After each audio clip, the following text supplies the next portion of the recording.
Hi, welcome to the marketplace. Coming up, inflation for the month of June declines marginally to 22.8%, but food inflation continues to rise. For the month of June 2024 was 22.8%. This indicates that between June 2023 and June 2024, general price levels of goods and services went up by 22.8%. Also coming up, oil exploration firms ENI-Vitol express commitment to doing business in Ghana as they downplay concerns of a frosty relationship with government after international tribunal ruling. Plus, fish from Ghana's waters risk European market ban if illegal catch methods are not halted, a move that could deprive the country of much-needed forex. So it is a warning that if you don't check IUU fishing, if you don't curb all the illegalities, we will issue you a second yellow card, which is equivalent to a red card. So for now, we are able to still export our products to the European market. My name is Darryl Carl. Thanks for being with us. Details coming up.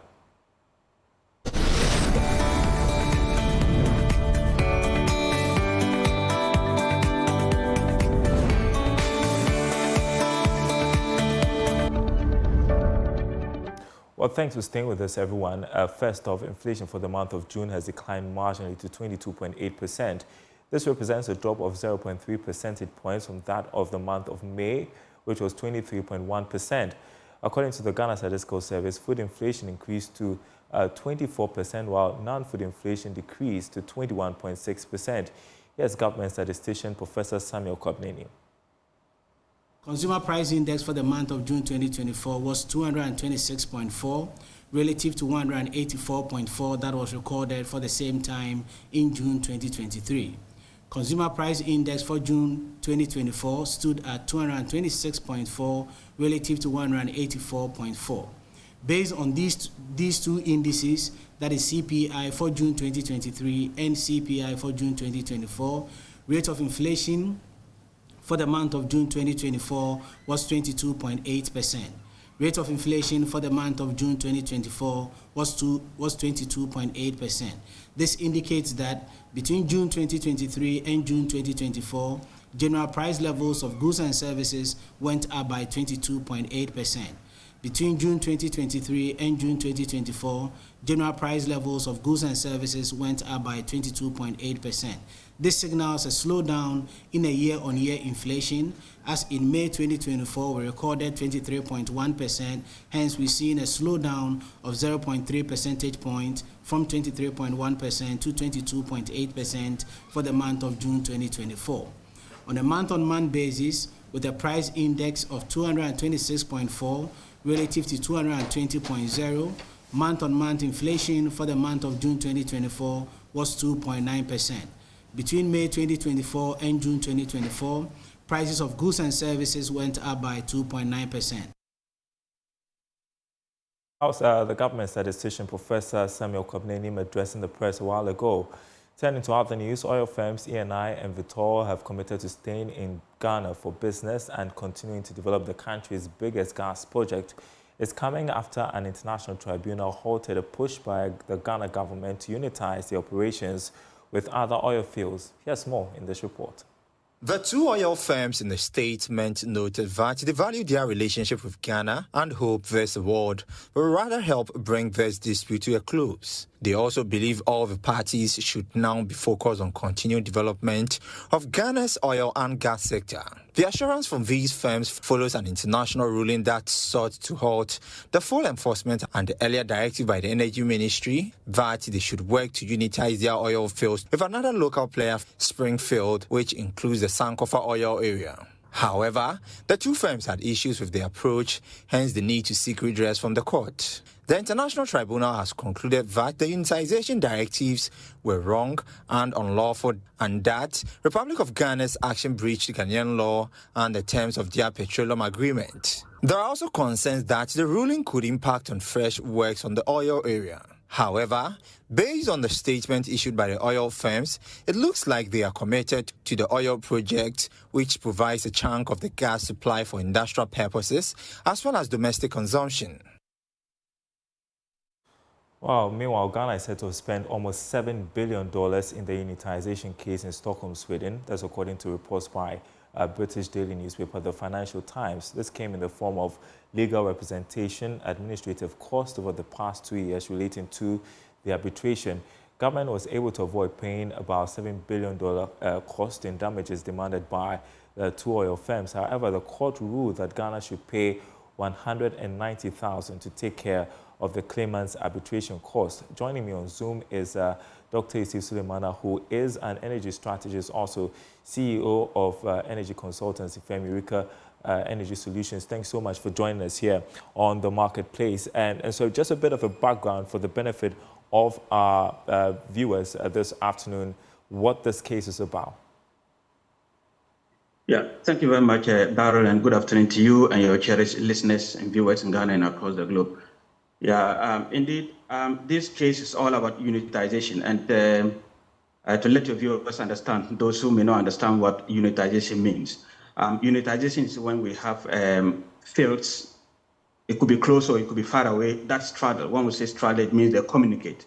So in that case, there's no need to have maybe 2 different platforms that can produce from one field, another platform produces from another field. That can be quite expensive.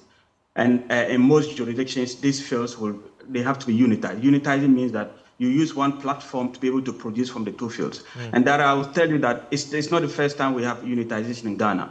Cosmos and Talo did that, and it was smooth. Nobody heard about it. It's just that this one, a lot of things were not done right, and that's why we are where we are. And so you need to prove beyond reasonable doubts that these fields actually straddles or communicates. Other than that, it's not going to be easy, because claiming that somebody is producing from your resource and you don't have cogent evidence to be able to prove that. Though the court stated that Ghana has every right to pursue that, but if you look at the proof that is required for Ghana to have been able to get these fields to unitize, I think that is not provided. That's how we are where we are. And then what I will say with respect to this ruling, in short, is that I think it's a win-win for Ghana and then ENI as a whole. I mean, in particular, as an IOC or oil-producing company in Ghana. Why am I saying it's a win-win? That unitization is a huge task. And I said the stakes are very high. And so if a government or an oil player is in this kind of tussle, they lose focus. And if you notice, ENI, we haven't seen anything happening on their front for quite some time now. We have seen some from Talo, but we haven't seen much from ENI. And I can tell you on authority that it's because of some of these things. So with this ruling, I believe we will have a lot of focus to bear, and hopefully they might come back home and then reinvest so much into our Ghana oil fields so we can increase production within our portfolio. So I think it's a win-win situation for the fact that, yes, there is finality and there's certainty on the way forward, and ENI should have a way forward to be able to continue their investment right without any loss of focus. Well, interesting your interpretation of the ruling of the International Court, because both parties claim they won the case. But really, was it a case worth pursuing for Ghana? The government spent, as you have been told, almost $7 million in this case. Was it worth following? I'll tell you no. Exactly. I'll tell you no. It wasn't that much. See, what we needed to do, there are 2 things that requires to be done for fields to confirm that fields do straddle. Number 1, we have something called static data. Static data means that, you have your seismic survey, and it shows you that on the surface, we have these 2 wells or those 2 fields communicate. They connect together. Now, when they connect together on the surface, that is not the end of the story. It could be that field can be close, but they may not be communicating. Those who understand this unitization, they will understand that even if fields are together, it's possible that they may not be communicating underground. So yes, so what we needed to do, Ghana, especially if we want to go forward, we needed to have to drill a well, what I call observation well, along the boundaries. If you drill a well along the boundaries, that is where you can have what you call a real-time dynamic data. What we have now is static data, and that cannot win any case for anybody championing unitization. I think the onus to lie on Ghana government and Springfield, which is a local company. In this case, if they really want to pursue that, then they should think about proving the final point to see that whether the downside, the communication is actually credible. And what they can do is to drill a well. And like I said, drilling the well also that is quite expensive. And so that's how come I think we should have thought twice and then, understand each other. And we don't even have to go along this side. If you understand each other and the two players actually they want the case to be resolved amicably, they can come together, contribute, drill this well, and then make sure that they can observe whether there's communication between the two wells or not. Other than that, now nothing can be done more. And I think ENI had a leadway. If Ghana government has to pursue that, then they need to think about this well that I'm talking about. They drill a well along the boundaries to see. If they can't do that, there's no way they can move along this case. So unfortunately, a lot of money has been spent. And I don't think there's a need to pursue that. If you cannot channel that money to drill this kind of observation well, that will actually prove whether they feel communicate or otherwise. Other than that, we are just going to be beating a dead horse. And that could lead to further incursion of maybe losses that are unwarranted. And the most important thing, that my point is, let's give our IOCs the free mind to be able to focus on investment, because we haven't seen any investment go into our oil fields. And so things that are avoidable, we have to avoid that. That is not to say that we should not fight for what we think is right, but we have to fight for what we think is right, but make sure that we have credible data to be able to get what we think is right. But at the moment, we don't have that much, especially the second portion of it. It's not that credible to be able to win a case in the international court with respect to unitization. Right. Well, and speak of investments, you think how this was handled could deter potential investors in the future? No, so it depends on how you look at it. From where I sit, I think not really, especially if we stop it there and we don't prolong it, or we don't elongate it unnecessarily to incur costs that are avoidable. The other thing is that the other positive thing is that international community will know that in Ghana there's a way out to resolve disputes. Even if the local laws are not working to your favor, you can actually go out to the International Court of Arbitration to seek justice, and that is what has been done. And so on that score, I think it's a positive thing that, yes, even though Ghana, we might not be able to resolve that, we have an avenue to be able to resolve that. The other aspect is if you prolong it and we unnecessarily want to stifle these IOCs unnecessarily, then it will send a very wrong signal to the international community that we are not investor friendly, and that I think we have to avoid that much. So it depends on how you look at it. But overall, having court issues with respect to unitization is not good for investment portfolio. That is not good. Everybody who understands unitization will tell you that nobody will invest if somebody is claiming that your field is communicated. Nobody will do that kind of investment. So yes, it's 50-50. But I believe that it's a good thing that we resolve it this way. And I believe if there's any other thing, the two guys have to come. They have to talk, sit down, or on the round table, talk together, and then see how they can resolve it. And so that we give the international player the free mind to be able to invest within our fields, because we need investment, Darryl. There's stagnation within our fields. Yeah. We haven't had any new field coming, and that's so worrisome at this moment in time. Well, good thing, ENI-Vitol, they have committed to staying in Ghana, to doing business with Ghana, continuing with the gas project. They're saying they're downplaying concerns of a frosty relationship with the government after this ruling. What do you make of this posture, and what should be government's posture to going forward? Yeah, it's a positive thing. And I think if you look at the balance of proportionality, those who say who has won or who has not, clearly ENI, they've won the case. Of course, though they were seeking other reliefs that the court didn't grant them. I mean, they sought so many things, but the court didn't grant them. But the substance of the issue is that Ghana cannot force ENI to unitize. And I've mentioned on authority on several situations that unitization cannot be forced. It has to be mutually agreed upon. And I told you that Talo and Cosmo did that, and nobody heard anything. And so we have to go back and do the right thing if you actually believe that the fields are straddling or communicating. So yes, Darryl, I believe there are better days ahead, and whatever they've communicated across, I think it's a good thing that they send that signal, because a lot of people will be thinking that, and I'm happy that it is coming from them, that they're still committed to investing in Ghana, because others will think that no. And even within the scene, or latently, people were thinking that ENI, they may exit. And I also was one of the people who were thinking that if you are not very careful, because ENI, they are doing a lot of investment in other areas, even in Côte d'Ivoire, why not Ghana? Yeah. And so I would say that maybe because of the unitization issue. So once this is resolved, and our local champions in Ghana within the energy sector also understand that it's a win-win situation for all of us, and they don't unnecessarily drag it to areas that is unwarranted, then I think it will resolve, and ENI, maybe they may continue to invest in Ghana because there's still potential, especially the gas. They are the hub of gas that we have. And if they should fold up and we don't have alternative investment, that's going to be a problem for us. But I believe what they put across is a positive thing for Ghana, and for them also in terms of the investment drive in our upstream portfolio. Darrell. All right, one thing we can't afford is another oil exploration firm exiting the country. Dr. Isi Suleiman, thank you so much for your time. He is an energy strategist, also CEO of Eureka Solutions. I appreciate your time with us. Now, Ghana may be losing out on the European market if necessary measures are not put in place to eliminate all forms of illegal fishing methods across the country. The country has been issued a first yellow card by the EU, which indicates that it lacks effective monitoring systems and legal regimes to sanitize the fishing industry. Senior lecturer at the Department of Marine and Fisheries Science at the University of Ghana, Dr. Angela Lamte, told journalists that efforts are being made to reverse the situation. She spoke after addressing stakeholders at the iWatch Africa meetup with coastal communities in Ghana.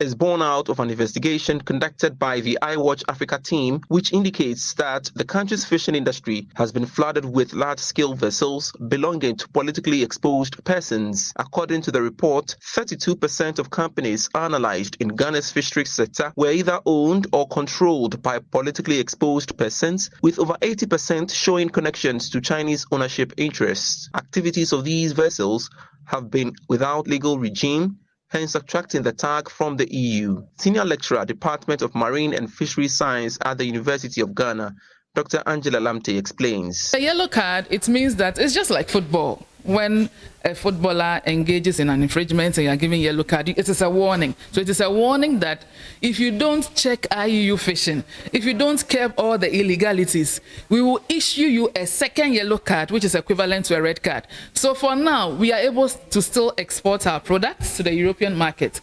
But in case we don't comply with the directive and ensure that IUU fishing is kept to the minimum, or even to 0%, then they will issue us a second yellow card, which would mean that we can't export any of our fishery products to the European market. And if we are not able to export any of our fishery products to the European Union, guess what? The foreign exchange that we get from the export wouldn't come. And then secondly, when you are tagged such a label that, oh, your products are not good, even when people or expatriates come from Europe into Ghana, they wouldn't want to eat our fish. Director at iWatch Africa, Philip Banini, speaking on the situation, hinted that it is becoming difficult for the law enforcement agencies to sanction the vessel owners due to their position in government and society. I think is they are not enforcing people. They should ordinarily know that they are politically exposed to declare their stance before these registrations pass through. But they are already exposed. They can just make a few calls and registration pass through for them. So they are not really enforcing that just because maybe the one who is supposed to enforce this, his hands are locked or her hands are locked up. So it's about power play here. The forum brought together stakeholders to deliberate on ensuring a sustainable fishing for all.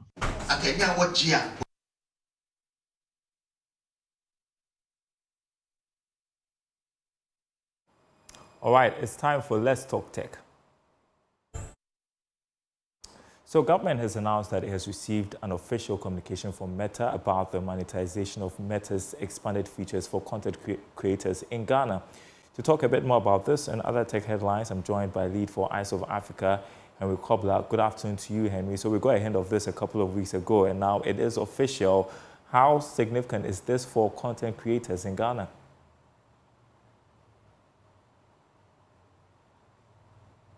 Has been looked for generally for content creators, which is the new vibe for quite a lot of people that are really out of the employment scope and are trying to be more creative within the creative space. This really comes as a good news for them in the creation of what has always been a way to sort of earn money on internet. And so generally it coming in for our region relatively opens a lot of opportunities looking at the platforms that are involved. I mean, practically you're looking at Instagram, Threads, you're looking at Facebook.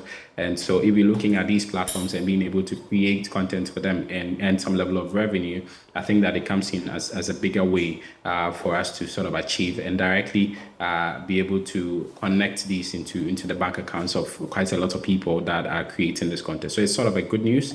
And I think that quite a lot of opportunities would be really created for the youth there.